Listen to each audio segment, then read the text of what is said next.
Sa ngayon, ano ang balak ninyo? Ano ang panawagan ninyo sa gobyerno? Kasi yung taga-DA, nag-anunsyo yung kanilang tagapagsalita, na kayo daw ay makipag-coordinate sa kanila, sa Agriculture Department, no? Para nga dito sa marketing ng inyong mga produkto. Anong panawagan nyo sa kanila? Ano po, ang gusto lang po namin sana na magsasaka po ng kamatis, na sana po, buhayin po yung nire-request po namin na planta po dito sa Ilocos.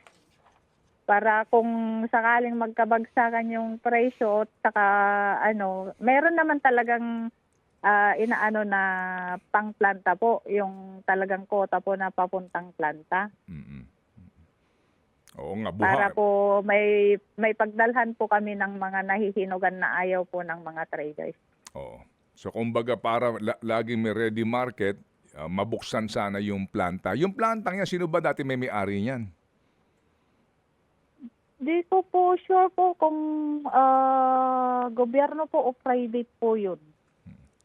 Okay. So, sorry ito lang naman diretsahan na tanong. Yung provincial government ninyo diyan, meron bang programa para sa inyo? Yung mga farmers po meron naman pong ano, pero sa direktang farmers ng kamatis, Mm. hindi po ano, sa mga farmers lang po talaga. Oo, Pero kung direktang farmers sa kamatis, oo. parang wala po. Oo, sa tobacco siguro meron ano kasi meron silang subsidiya no. Tobacco, mais, Mm. oo, lahat-lahat po. Okay.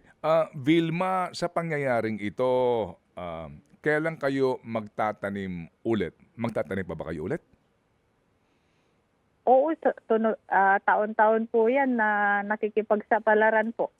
Oh, ito ngayong puhunan ninyo, saan kayo kumuha? Inutang lang ninyo o Yung iba po, inutang po, yung iba, pera po namin, gano'n po.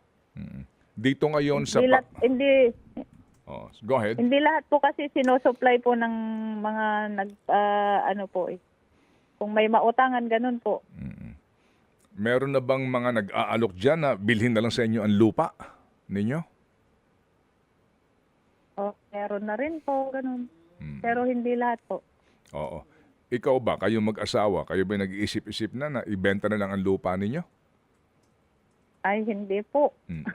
Magtatanim pa rin kayo, no? Opo, opo. Oo. Yun po yung kabuhayan namin dito, eh. Oo, sige. Kung hindi doable, hindi agad magaganap iyang sinasabi niyo pagbubukas ng planta ng tomato paste dyan, baka meron pa kayong ibang panawagan, lalo pa, no? Lalo pa at ang Agriculture Department nananawagan din sa inyo. Baka may panawagan din kayo sa kanila, maliban doon sa planta ng tomato paste. Sana po, masama po kami sa mga programa po nila na mabibigyan po ng mga libreng abono, ganyan po. Kasi po, sa kamatis nga po talaga wala pong na para sa mga kamatis farmers po, eh. Mer- Sana masama po kami sa mga programa nila na mabigyan ng mga libreng mga pesticides, insecticides, abono, ganun po.